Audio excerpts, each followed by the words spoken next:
Maître Madické Niang, vous êtes un des membres influents même, j'allais dire, du Kuréel des deux Rakka. Comme à l'accoutumée, on vous rend visite pour justement les besoins de cet événement. Aujourd'hui donc, on en est à la 43e édition. Quels sont vos premiers mots? D'abord, mes premiers mots vont au Khalife général des Mourides, Serigne Mountakha. Je lui souhaite longue vie et plein succès.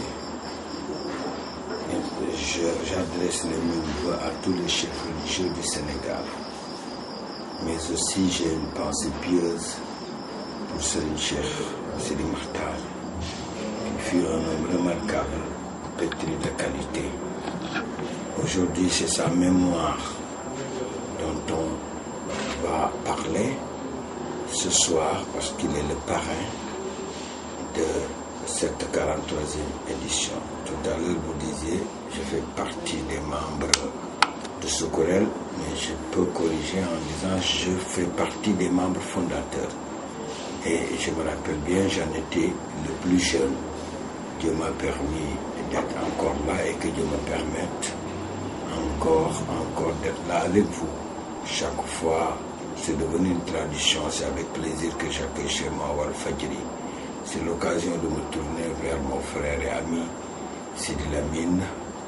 D'abord, le saluer, mais surtout souhaiter plein succès à Walfadjri, souhaiter aussi plein succès à toute sa famille. Je vais vous révéler que je viens de lui rendre visite après qu'il ait eu à effectuer le pèlerinage. Je lui ai tendu mes mains en lui demandant de prier pour moi et je savais que c'est un cœur pur, un cœur de musulman qui a prié pour moi. Pour revenir sur les deux Rakka, c'est un moment exceptionnel. C'est devenu un moment que partagent tous les musulmans, non pas seulement de Saint-Louis, tous les musulmans du Sénégal et d'ailleurs. Les deux Rakka sont fêtés aujourd'hui dans plusieurs villes européennes, mais aussi dans des villes américaines. Parce que simplement, il s'agit de mettre en relief la piété, la foi, le courage de Cheikh Ahmadou Bamba face aux colonisateurs. Un homme pacifique, il a seulement utilisé sa foi pour s'opposer aux colonisateurs et Dieu lui a permis de triompher. Donc c'est l'occasion, une fois de plus, de nous réjouir de ce courage d'un homme pétri de qualité que fut Serigne Touba.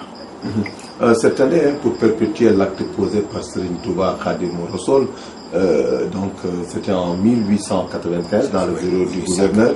Alors, cette année, on a un parrain de marque. Et je disais, en 1895, c'était un acte héroïque, parce qu'à Serigne Touba, on lui reprochait essentiellement d'être un musulman chevronné qui ne vivait que pour sa foi. Et il a démontré aux colonisateurs qu'il était coupable des faits qu'on lui reprochait. Parce que devant le colonisateur, il a eu à prier, il s'est prosterné pour faire deux Rakka et rendre grâce à Allah. Pour lui, c'était un geste qui lui permettait de rendre grâce à Allah et il l'a fait, il l'a répété. Par rapport au prince, c'est un homme remarquable. Durant les 7 années, il fut à la tête du mouridisme. D'abord, il s'est investi à rendre forte l'unité du monde musulman au Sénégal. Il a dit, je ne veux plus qu'on me parle de Mouride ou de Tidjane. Je veux qu'on me parle de mon frère en islam.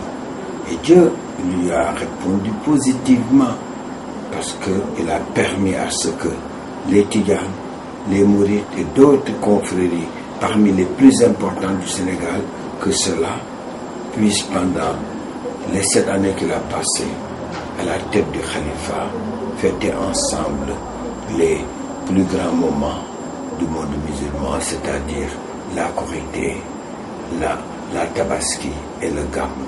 Donc, il ne s'est pas arrêté là. Il fut un véritable bâtisseur. La mosquée de Dakar doit être inaugurée dans les prochains jours après la pose de première pierre par Seigneur El Hadji Bara, c'est lui. C'est à lui qu'il est revenu de booster les travaux et on peut l'inaugurer d'un moment à l'autre. La mosquée de Touba a changé totalement de physionomie de par les chantiers qu'il a engagés.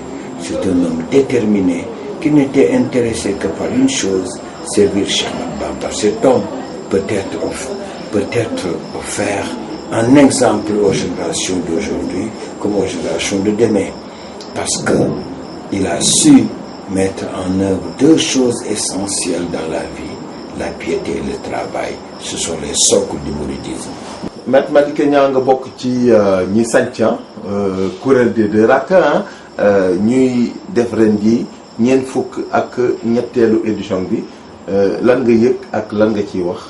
sant yàlla bu baax mu yàlla dimbale mu bokkoon man maa gënoon tuuti si ñi samp kuréel bi yàlla dimbali ba kuréel bi di dox ba tey ba nekk 43e édition kon sant naa yàlla baax waaye gannaaw ba ma sante yàlla julli si yonent bi sant Cheikh Ahmadou Bamba maa ngi ñaanal Sëñ Muntaxa yàlla na fi yàgg lool te wér yàlla na ko yàlla kàttanal ba mu àggale naal yi fi nekk yëpp ba sump ay naalu boppam waaye nag sama loolu maa ngi koy ñaanal xalif yi nekk si kilifa diine yi nekk Sénégal yëpp bàyyiwuma kenn ndax ñoo bokk diine ji te diine dafa am solo si réew.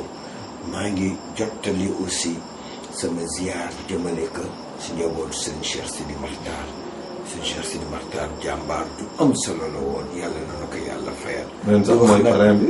waaw ren mooy parrain bi waaye bari ma ñëw si parrain bi damay fàttali ni lii lu am solo la 1895 la am te ba fi mu toll ñu koy fàttaliku te jullit yëpp bokk ko tey àddina bi bëri na foo xam ne ñu ngi fay yëkkati mbirum ñaari rakk yi kon wax dëgg yàlla sant yàlla gu wóor la Sëñ Tuubaa nag li mu def mën na ko bokk ak képp koo xam ne da ngay wax ashhadu an laa ilaaha illallaah lan la def màggal boroomam kennal boroomam lan lañ ko doon tuumaal ni ko yow wax na leen que ni leen man jaamu yàlla laa man xaadimu rasuul man jaamu yàlla laa man kuy liggéeyal yonent bi teewul ñu woo ko fii bëgg ko àttee mu wan leen ni leen jaamu yàlla la ñëw kàbbar ñaari rakk seen kanam kooku kat bëggoon na dem nangu woon na seen kanam ni li ngeen may tuumaal loolu moom laa def jaamu yàlla laa man kuy liggéeyal rasulullahi sallallahu alayhi wa sallam loolu nag bokk nañ ko ak àddina bi yëpp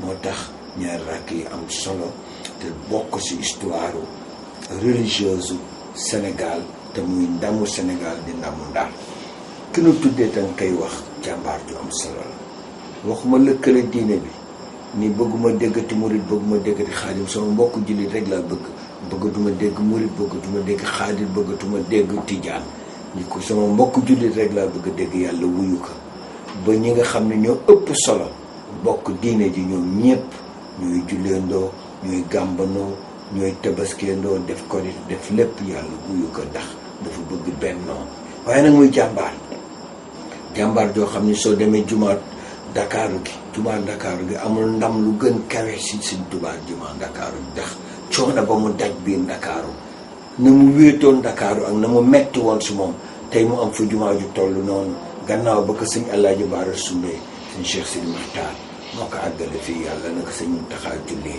jumaa Tuubaa ji gis nga aussi ni mu soppeekoo loolu liggéeyam la kooku nag jàmbaar ju ñeme liggéey la koo xam ni tey mën nañ ko jël wane jëfam jëf jooju nan lañ koy wane mooy waxtaane ka ba tey nit ñi mën jariñ si moom te nee naa ñuy ñëw ëllëg aussi wax nañ mën jariñ si moom ndax ñaari yëf la def loo xam ne moo ëpp solo si àddina mooy gëm yàlla bu sell ak ñeme liggéey loolu mooy moo mën jëmale kanam Afrique bala may jeexal rek ma ndokkeel sama doomu ndey Sidi Lamine sama xarit si li ko yàlla may mu delluwaat def ay ati at dem aji màkk ren dama dem tàllal ko sama loxo ni ko xam naa sa xol bii xol bu leer la xol bu laab la xolu jullit la ñaanal ma man it aussi maa ngi koy dokkeel di ko ñaanal fu mu bëgg àggale Walfadjri